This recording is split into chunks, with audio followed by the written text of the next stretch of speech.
Welcome back to the series, guys. Episode 3 of Elysian State. Who would have thunk it? It's been a while since I've done anything like this, I think. Nope, that's not true. I did it last week and a couple weeks before that. Haha, fooled you. Anyway, today we're going to work on the airport, some highways, I don't really call it the rail yard, but it is kind of a rail yard. We'll probably detail it. I do expect to come in and do some details in live play. But first we have to get all of this prep work done, which is basically what we're doing is prep work to get to the live plays, which is, in my case, the veggie patty and potatoes of the series, or at least what I feel is the veggie patty and potatoes of the series. So we're working on the airport.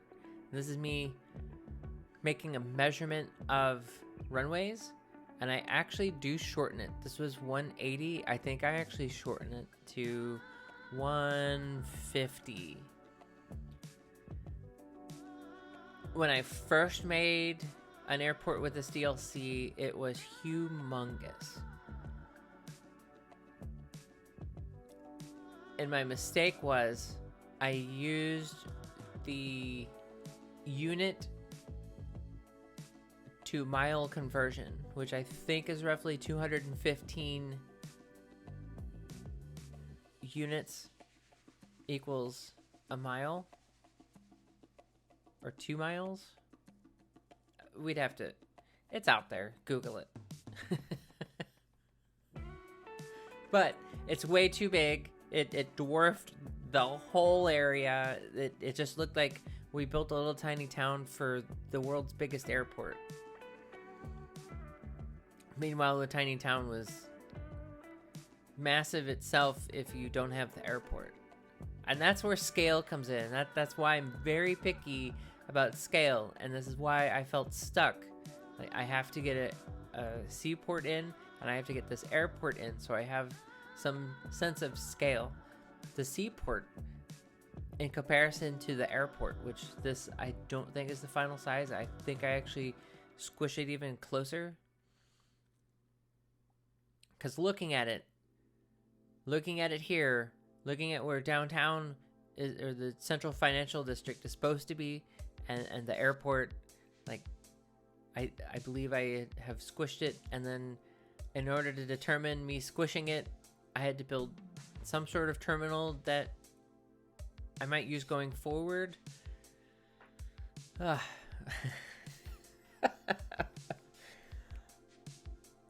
don't know how you guys do it without planning things. I just don't know. I understand winging it, but I am not that individual. But anyway, so we have the cargo side that is closer towards the harbor, and we have the passenger side that's closer towards the financial district. Eventually there will be some mass transit service that goes to the airport and through the community.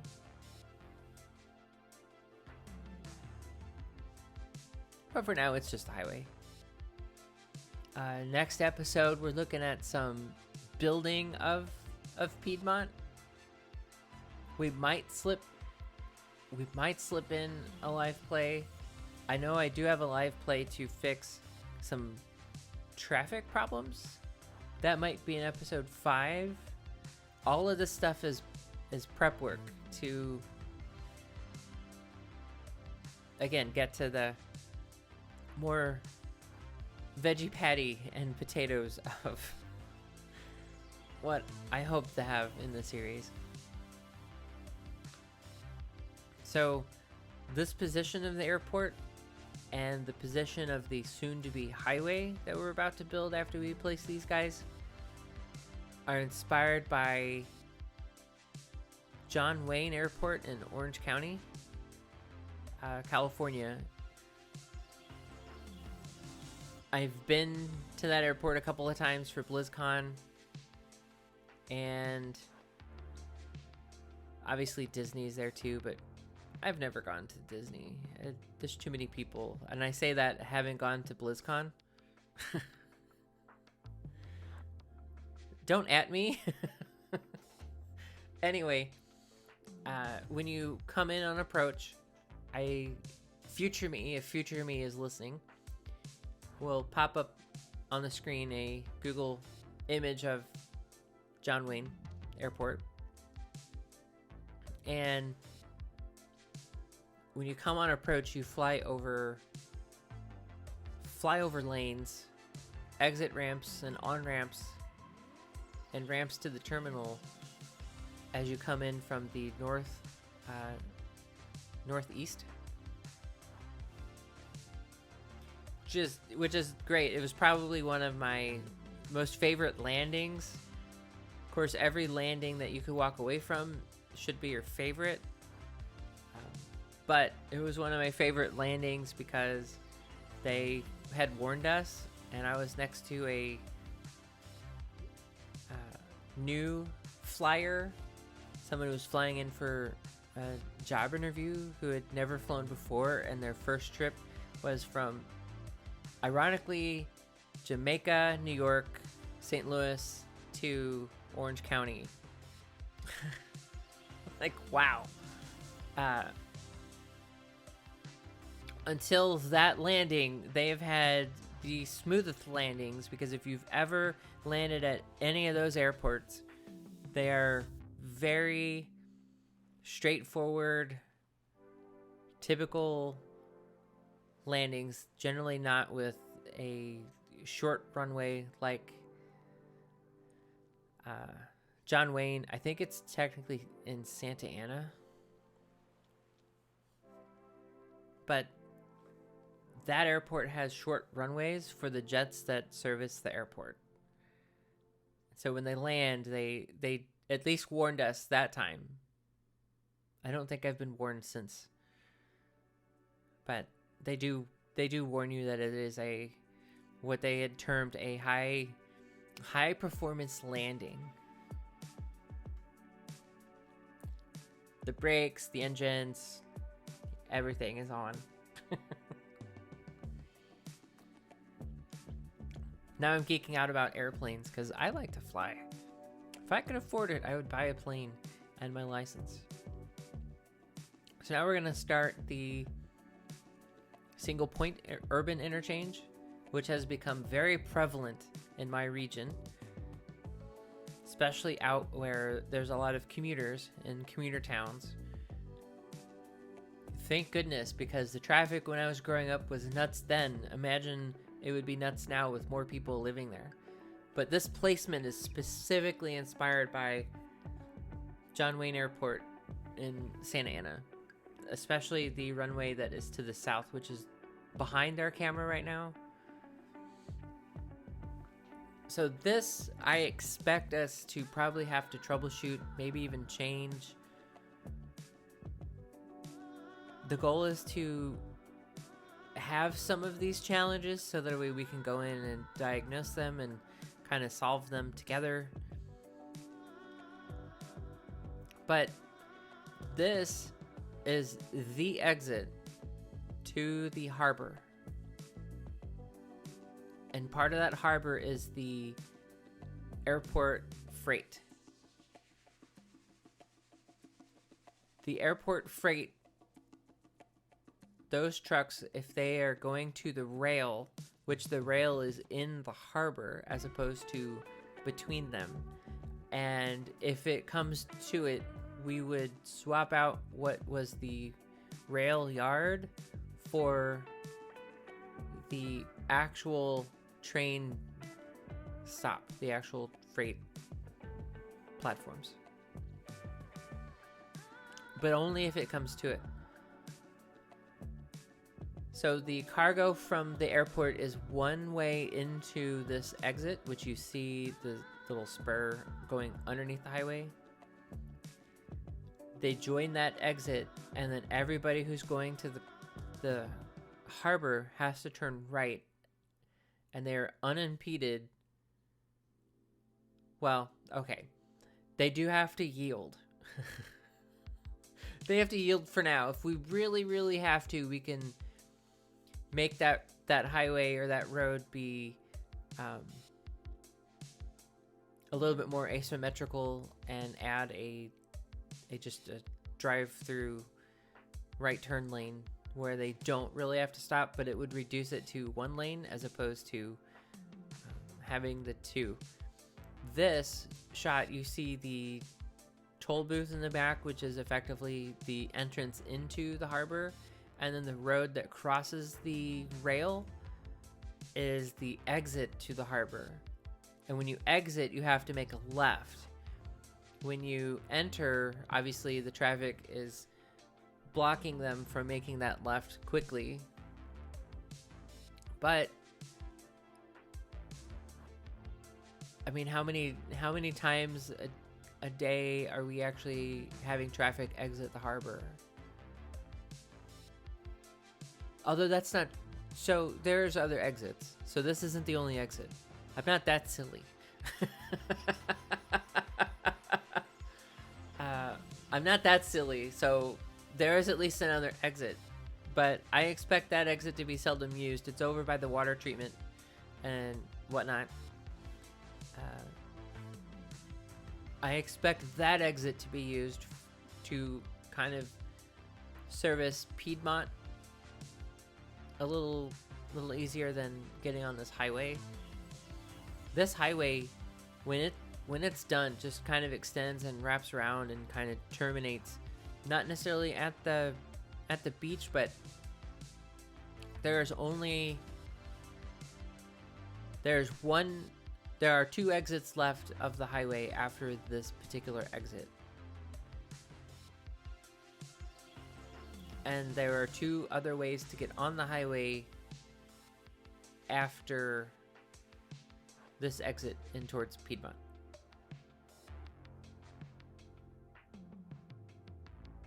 But these interchanges, I mean, IRL, they run pretty smooth. And now I'm showing you my little sneaky highway that comes in from the edge of the map as a tunnel into here to make a tunnel that looks like it goes through the mountain between the two sides of the map. This highway reminds me of highways in Colorado. Those mountainous regions and the Rockies. Also reminds me a little bit of going up and around Yellowstone in the Sierra Nevadas. And then like Chattanooga has stuff like this too. Down along I guess those are still the Smoky Mountains. You got Smoky Mountains and the Blue Ridge Mountains. And then obviously the Appalachia chain. But this highway, we have to get this done in order for us to start building, otherwise we won't have any people. So unless this is connected, the rest of the work we've done is for naught. So what I do is I make this tunnel with a divided highway, and then we're going to merge it and then wind it through the mountains. This also reminds me of heading off to TwitchCon in 2019 with Imperial Jedi in Arizona. That was a hoot. We had just gotten to Arizona during sunrise after driving from St. Louis all night, and that fresh mountain air was, I think, probably invigorated us. And then we had to drive through the desert. I thought Phoenix would obviously be a little bit more desert, but man, once we got to the Imperial Valley in California, whew, that's desert. I mean, I guess it's all desert. I mean, hell, Colorado is part desert. Denver and Boulder are practically the desert. In fact, I think they're technically classified as a high desert. But we're talking sand.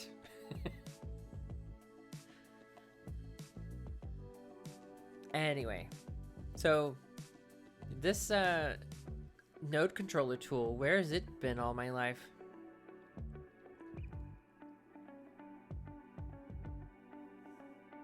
Get a little bit of bank here, help our driver stay on the road. Even in slick situations, if it's really rainy, you probably have to slow down on this road. We probably will return to this and do some cautionary things like some guardrails. Obviously, right now it lacks all the terraforming it's gonna get. I find sometimes building the road and then terraforming to the road probably will solve it a little better.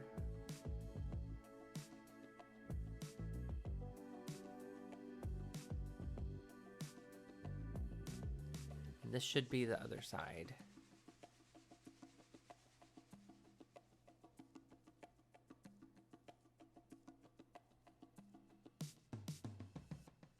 And then we're going to end up closer to the city, where we're going to end up making a interchange. However, I don't show that here, but these bridges. I like to leave notes. Sure, it costs you money in the game, but I mean, my money is infinite.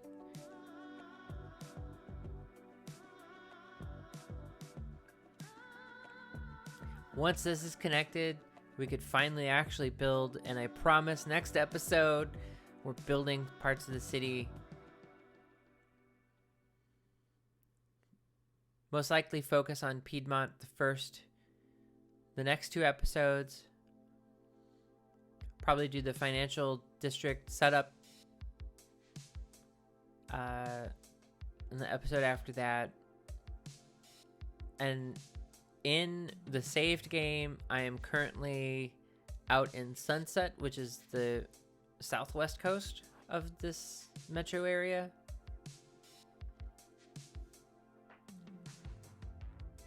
And then once we get that stuff done, we could start doing some more live plays on the regular.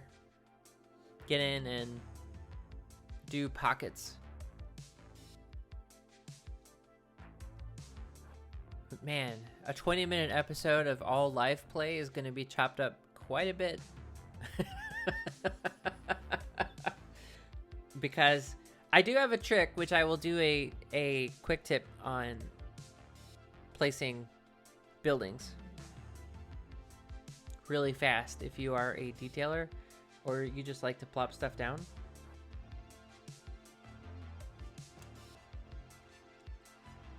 And here is some cinematics. I will leave you to it. If you liked the video, drop a like.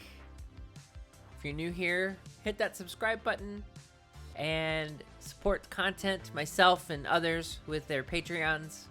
Until next time, stay awesome. I'll see you next week.